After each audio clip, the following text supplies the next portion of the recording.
Hello students, कैसे हो आप सब। आई होप कि आप सब अच्छे होंगे। आज क्लास 12 का डिटर्मिनेंट्स हम लोग पढ़ेंगे।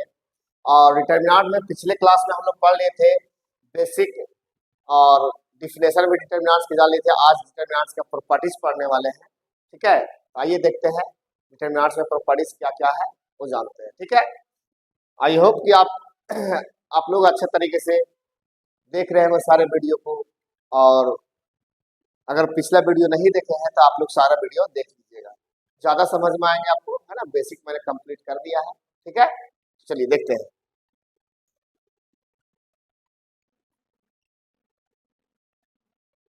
चैप्टर 4 है डिटर्मिनेंट, जो है चैप्टर 4 है ना।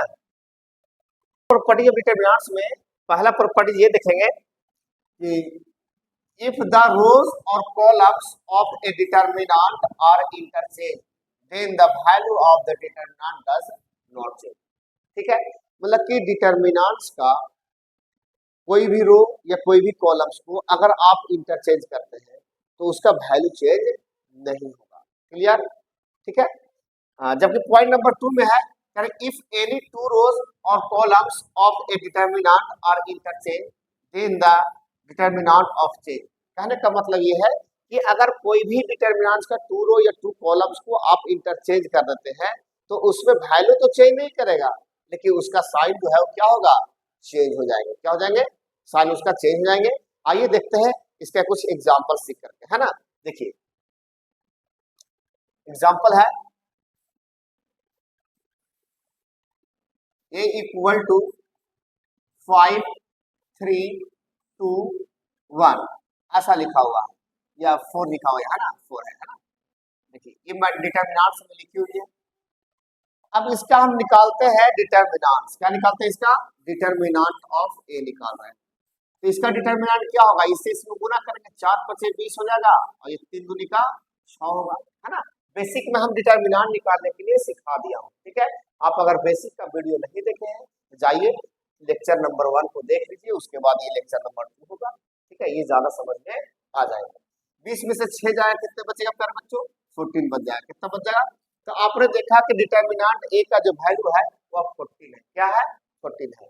अब देखते हैं इसके अकॉर्डिंग। कहता है कि कोई भी रो या कॉलम्स को इंटरचेंज कर दीजिए तो डिटर्मिनेंट्स में कोई फर्क है नहीं पड़ेगा, जो डिटर्मिनेंट्स का वैल्यू है वही आएगा। लेकिन दूसरा प्रॉपर्टी कहता है कि साइन जो है वो फर्क हो जाएगा, मतलब साइन जो है अगर पहले प्लस में आया है तो बाद में क्या हो जाएगा, माइनस में हो जाएगा। ठीक है ना, मतलब साइन चेंज करेगा, वैल्यू चेंज नहीं करेगा। आइए देखते हैं नाउ। ठीक, R1 को चेंज कर दीजिए R2 में, और R2 को चेंज कर दीजिए R1 में। क्लियर? तो चेंज करेंगे तो डिटर्मिनेंट्स ए यही बनेगा ना। देखिए 2 4 ऊपर चला जाएगा, 2 4 और ये 5 3। ठीक है प्यारे बच्चों, अब इसका डिटर्मिनेंट्स निकालो। इसका डिटर्मिनेंट्स निकालोगे तो इसका जो डिटर्मिनेंट होगा 3 दूनी का 6 हो जाएगा और माइनस 5 का कितना हो जाएगा, 20। तो 20 में से 6 हो जाएगा, कितना बचेगा, -14। ठीक है, अब प्यारे बच्चों बताओ कि ये जो डिटर्मिनेंट्स है इसका वैल्यू कितना था, 14 था। अब इसका डिटर्मिनेंट क्या आया, -14 आया। तो यहाँ पे आपका इसके अकॉर्डिंग देखिए कहता है कि determinant does not change. Determinant जो चेंज नहीं करेगा, जबकि कहता है then the sign of determinant change, मतलब कि साइन जो होगा चेंज होगा। यहाँ पे प्रॉपर्टी नंबर 3 देखते हैं।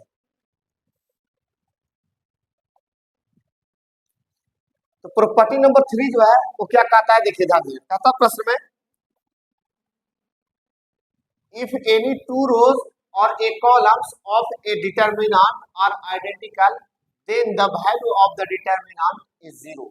अगर किसी डिटर्मिनेंट्स का टू रोज या टू कॉलम जो है अगर आइडेंटिकल हो जाए तो उसका वैल्यू क्या हो जाएंगे, 0 हो जाएंगे। क्या हो जाएंगे, 0 हो जाएंगे। फिर से एक बार समझिएगा, किसी भी डिटर्मिनेंट्स का टू रोज या टू कॉलम्स अगर इक्वल हो जाए तो उसका वैल्यू क्या हो जाएगा, 0 हो जाएगा, है ना। इक्वल का है मतलब आइडेंटिकल है। क्या है, आइडेंटिकल को ही इक्वल बोल रहा है। ठीक है ना। जैसे देखिए फॉर एग्जांपल समझिएगा, यहाँ पे लिखा हो 5 3 2 1 7 9, यहाँ लिखा हो 5 3 2। प्यारे बच्चों इसमें ध्यान देने वाली बात यह है कि R1 इसका और R3 जो है यह दोनों क्या हो गए, आइडेंटिकल हो गए। तो इस सिचुएशन में इसका वैल्यू क्या होगा, 0 होगा। क्या होगा इसका, जीरो। आइए प्रूफ करके देख लेते हैं। चलिए ध्यान दीजिएगा। 9 इसका वैल्यू क्या है डिटर्मिनेंट्स का 5 3 2 1 7 9 5 3 2 क्लियर। इसको अगर हम डेल्टा मान लें तो डेल्टा बराबर इतना है। इसका डिटर्मिनेंट्स निकालने आता है, पहले प्लस होता है 5 लिखेंगे है ना। डिटर्मिनेंट निकालने के लिए हम लेक्चर 1 में सिखा दिए हैं, आप वहां पे देख लीजिएगा। ये कंप्लीट हो गया। ये क्या होगा, इसके सामने ये क्लियर, इसके सामने ये क्लियर, क्या बचेगा 7 9 3 2 क्लियर है ना। ऐसा ही डिटर्मिनेंट निकालते हैं ना। चलो ठीक, इसके लिए क्या आता है माइनस आता है, ठीक लिखेंगे 3।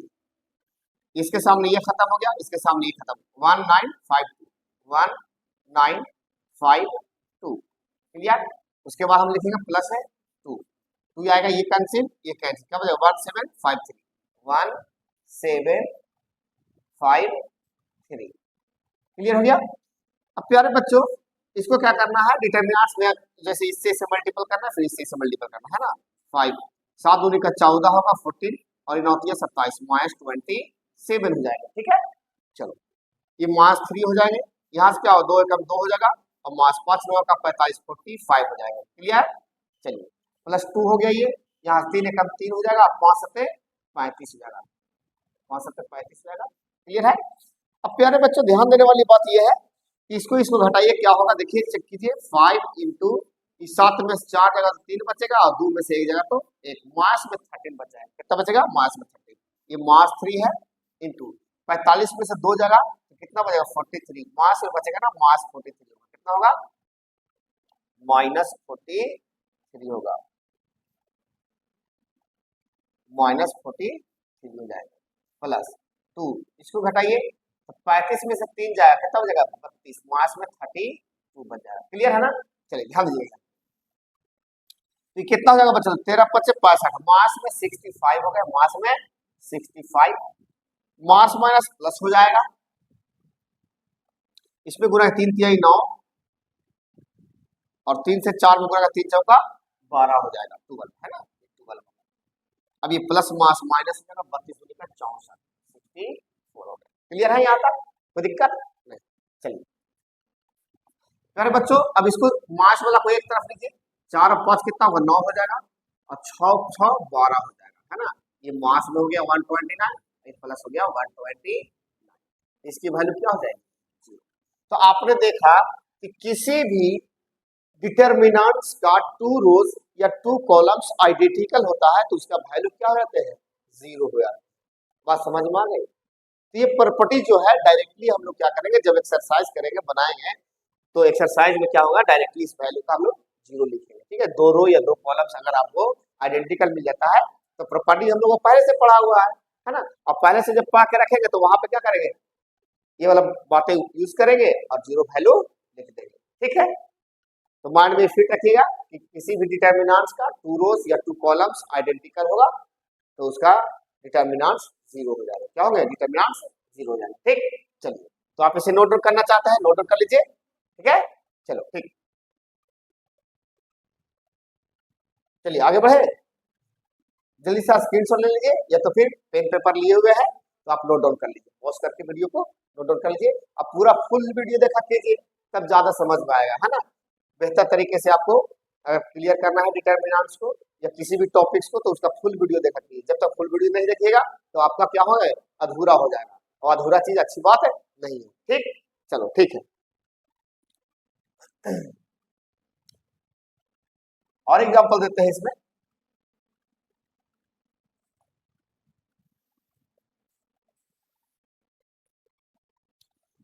और एग्जांपल देता हूं एक दो, इस दूसरा एग्जांपल इसका होगा 5 1 6 3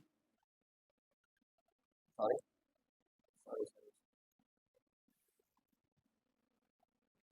5 1 5 3 2 3 7 5 7। प्यारे बच्चों इसमें C1 और C3 आइडेंटिकल है, इसका वैल्यू भी क्या होगा 0 हो जाएगा, क्लियर है ना। इसको तो अप्रूव करने की जरूरत नहीं, आप खुद कर सकते हैं, ठीक है। चलो पेपर लो और पेन लो जल्दी सा और इसको करके दिखाओ आता है कि नहीं। अगर आ जाता है तो यस करिए, कमेंट में लिखिए है ना, और नहीं आएगा तो भी ऐसे 100% आएंगे, चिंता करने की बात नहीं, क्योंकि ये और ये दोनों क्या है, आइडेंटिकल है। ठीक है, जल्दी से बना करके बताइए इसका डिटर्मिनेंट 0 आया कि नहीं। ठीक, चलो देखिए दूसरा के बाद तीसरा देख लीजिए, 3 3 5 2 2 7 1 1 8। अब इसमें प्यारे बच्चों क्या है, C1 और C2 आइडेंटिकल है, C1 C2 क्या हो गया, आइडेंटिकल, इसका वैल्यू भी क्या होगा, 0 हो जाएगा। इसी प्रकार से चौथा एग्जांपल देख लीजिए, है ना, जैसे 3 2 1 3 2 1 5 6 2, इसमें क्या होगा बताओ, R1 और R2 इक्वल हो गया, R1 और R2 इक्वल होगा तो इसका वैल्यू क्या हो जाएगा, 0 हो जाएगा। तो हम उम्मीद करते हैं कि ये जो प्रॉपर्टी नंबर 3 जो है आपको समझ में आ गया होगा। क्लियर, चलो बहुत अच्छी बात है, इसे भी आप क्या करें, नोट डाउन कर लीजिए, है ना, इसे भी आप नोट डाउन कर लीजिए, सारे जो है प्रॉपर्टीज के एग्जांपल्स हो जाए। ठीक, चलो बहुत अच्छी बात, आगे बढ़े। ठीक,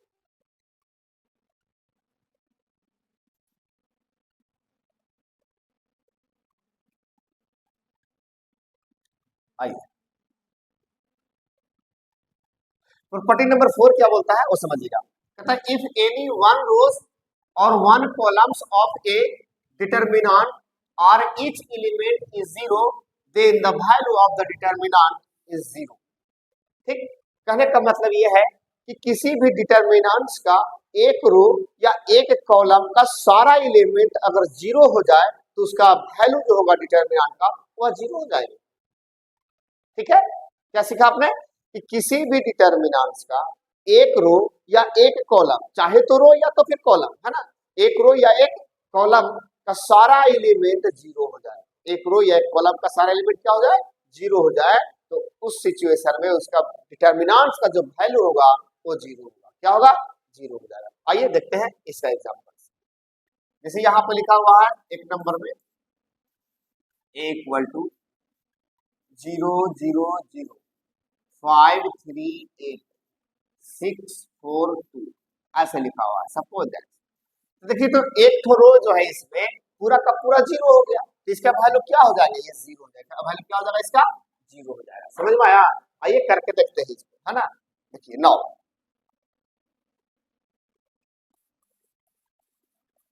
जैसे a इक्वल टू क्या है, मानते हैं a इक्वल टू क्या है,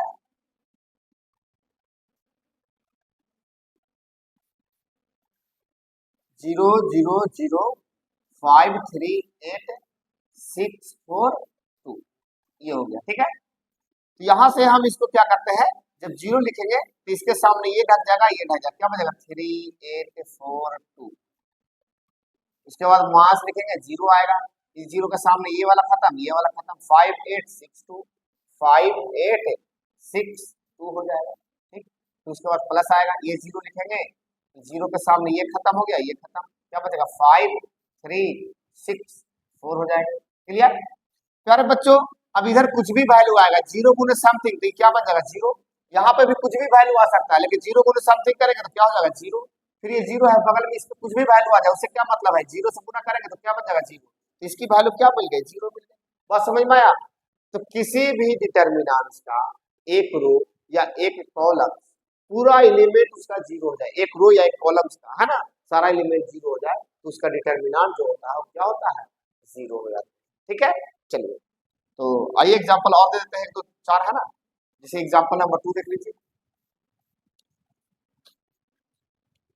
लिखा हुआ 5 9 0 3 4 0 मार्च 2 1 0, इसका तीसरा रो जो है वो क्या हो गया, 0 हो गया, इसका भी डिटर्मिनेंट्स कितने हो जाएगा, 0 हो जाएगा। इसी प्रकार से तीसरा नंबर देख लीजिए 2 0 5 5 0 9 2 0 8, ये ऐसे लिखा हुआ है, इसमें कॉलम 2 जो है वो पूरा 0 हो गया। तो ऐसे वाले जो भी डिटर्मिनेंट्स मिलेंगे, चाहे तो उसका रो वाला 0 एक हो जाए या तो कॉलम वाला एक 0 हो जाए, सारे के वैल्यू क्या हो जाएंगे, 0 हो जाएंगे। ठीक है, तो जाहिर सी बात है इसका वैल्यू कितना हो जाएगा, 0 हो जाएगा। तो हम उम्मीद करते हैं कि प्रॉपर्टीज भी आपको पूरा अच्छे तरीके से समझ में आ गया होगा। ठीक है, आप इसे नोट डाउन कर लीजिए, ठीक है ना, चलिए ठीक, नोट कर लीजिए,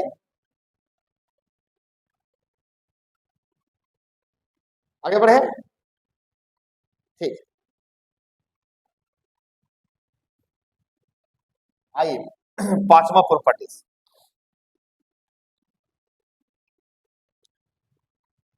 पांचवा प्रॉपर्टीज ये है कि if each element of a row or column is multiplied by a non-zero number k, then the value of the determinant is multiplied by k। कह रहा है कि किसी भी डिटर्मिनेंट्स का एक रो या एक कॉलम में k से मल्टीप्लाई कर दे, नॉन जीरो नंबर क्या k से अगर मल्टीप्लाई कर दे तो उसका जो वैल्यू होगा ना वह k टाइम्स बढ़ जाएगा। कितना बढ़ जाएगा बच्चों? k times. देखिए फिर से समझिएगा, if each element of a row or column is multiplied by a non zero number k, then the value of the determinant is multiplied by k। जैसा ही हम नॉन जीरो नंबर k से किसी भी determinants में अगर multiple करते हैं तो वो k टाइम्स क्या होगा? बढ़ जाएगा। ठीक है, मल्टीप्लाइड बाय k मतलब कि जितना मैंने मल्टीप्लाई किया उतना टाइम्स वो बढ़ जाएगा। आइए इसका एग्जांपल्स देखते हैं तो मजा आएगा, है ना? तो देख लेते हैं। हाँ जी, जैसे एक डिटर्मिनेंट्स हमने लिया a इक्वल टू 5 3 2 7। ठीक है, ये डिटर्मिनेंट्स लिया। 2/2 का ही डिटर्मिनेंट्स लिया है, 3/3 का भी दिखा दूंगा, चिंता करने की कोई बात नहीं। ठीक, तो अगर हम इसमें पहले इसका डिटर्मिनेंट्स निकालो, इसका डिटर्मिनेंट्स निकालोगे प्यारे बच्चों तो क्या निकलेगा बताओ?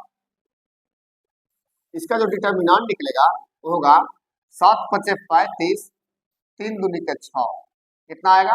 29। तो आपने देखा इसका डिटर्मिनेंट्स कितना निकल करके आ गया? 29 कंप्लीट आ गया, है ना?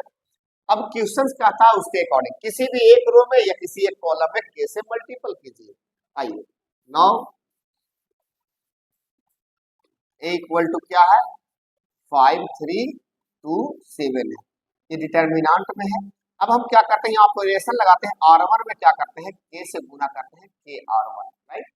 अगर हम k से गुना करते हैं तो डिटर्मिनेंट a इक्वल टू होगा 5, k में गुना करेंगे तो 5k हो जाएगा और ये 3k हो जाएगा, ये 2 हो जाएगा और ये 7। प्यारे बच्चों ध्यान देने वाली बात यह है कि डिटर्मिनेंट में किसी भी रो या किसी भी कॉलम में पार्टिकुलर मल्टीपल होता है। क्या होता है? पार्टिकुलर मल्टीप्लिकेशन होता है, याद रखिएगा इस बात को, है ना? अब इसका डिटर्मिनेंट निकालिए। अगर इसका आप डिटर्मिनेंट निकालोगे तो कहोगे determinant of a equal to, इससे इसमें गुना होगा तो 7 5 35 35k हो जाएंगे और इससे इसमें गुना होगा तो 3 दूनी का 6 हो जाएगा। ठीक है, तो प्यारे बच्चों यहाँ पे देखिए 35 में से 6 जाएगा 29 बन जाएगा, 29k। अब ये बताइए इसको k इंटू 29 लिख सकते हैं क्या? अभी k का k हो गया और 29 जो है वो क्या है? Determinant of a। तो आपने देखा कि हम जो डिटर्मिनेंट्स a था उसमें k से गुना किया, कितना से गुना कर दिया मैंने? k से गुना कर दिया R1 में। अब k से जैसा ही हम R1 में गुना करते हैं तो जो डिटर्मिनेंट्स पहले क्या आ रहा था उसमें k टाइम से मल्टीपल हो जा रहा है। अब k का वैल्यू अगर हम 2 लेते हैं, कितना लेते हैं?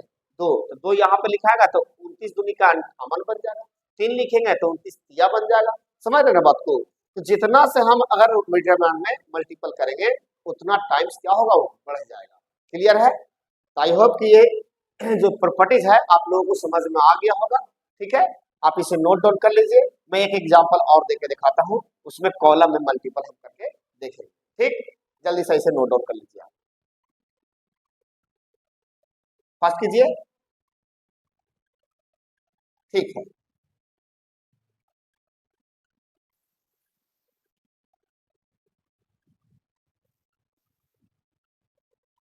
प्यारे बच्चों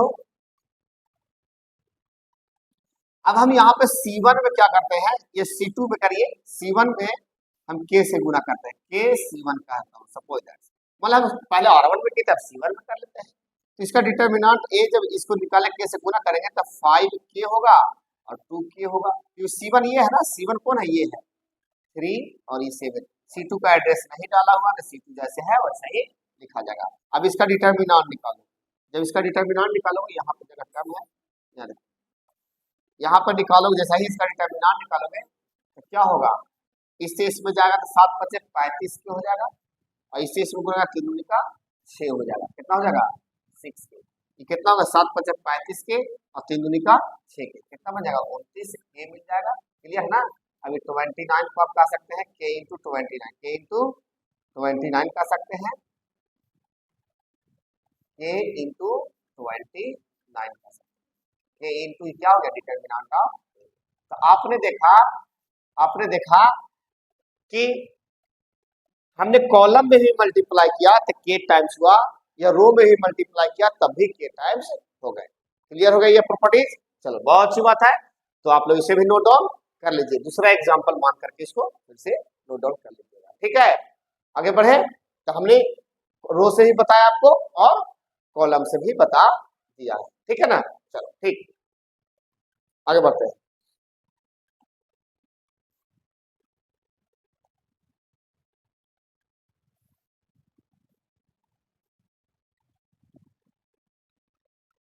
देखिए प्रॉपर्टीज ऑफ डिटर्मिनेंट्स का छठा नंबर, और ये लास्ट प्रॉपर्टीज है डिटर्मिनेंट्स का। प्रॉपर्टीज का ये जो ये है छठा, वो लास्ट है ना। तो देखते हैं क्या इस प्रश्न में लिखा गया है। देखिए प्रॉपर्टी में लिखा गया है कि if a is a n into n matrix. यहाँ पे सवाल आ गया है कि ए जो है ना n इंटू एन मैट्रिक्स है, n इंटू एन क्या है मैट्रिक्स है, ठीक है। Then determinant of k is equal to k की पावर n a होगा। क्या होगा, k के पावर n a होगा। देखिए ध्यान दीजिएगा, यहाँ पे मैट्रिक्स में बोला गया है कि यह जो है ऑर्डर है 2 n इंटू n जो है ना, ये मैट्रिक्स का ऑर्डर दिया गया है। If a is a n into n matrix, और n इंटू n मैट्रिक्स का मतलब कैसा मैट्रिक्स होगा, मतलब कि n इंटू n अगर बोला जाए आपको, तो n इंटू n का मतलब क्या हुआ, इसको हम बोलते हैं रो, इसको क्या बोलते हैं रो बोलते हैं, है ना। और इसको क्या बोलते हैं कॉलम, क्या बोलते हैं कॉलम बोलते हैं।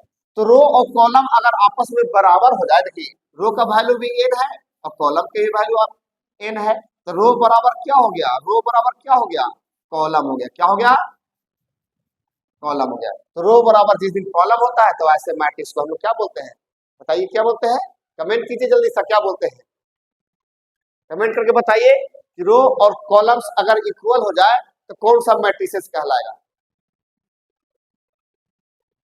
यह जो मैट्रिसेस होगा वह स्क्वायर मैट्रिक्स कहलाएगा। कौन सा मैट्रिक्स कहलाएगा, स्क्वायर मैट्रिक्स। यहाँ पे इनडायरेक्ट वे में स्क्वायर मैट्रिक्स नहीं कहते बल्कि n इंटू n मैट्रिक्स कह दिया, मतलब स्क्वायर मैट्रिक्स कह रहा है ये।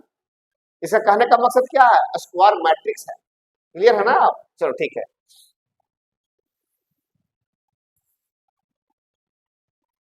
ठीक है प्यारे बच्चों, तो यहाँ पे मैट्रिक्स जो है n इंटू n जो है वो स्क्वायर मैट्रिक्स होगा।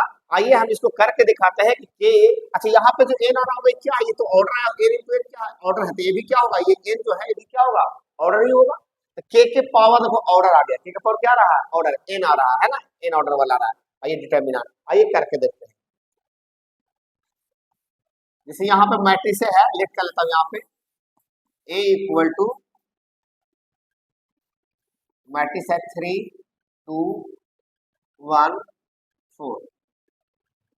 प्यारे बच्चों 2/2 मैट्रिसेस हमने इसका एग्जांपल लिया है ना। कह रहा if a is a n into n matrix then the k a बराबर के पावर n a, ये प्रूफ करके दिखाना है, ठीक है ना।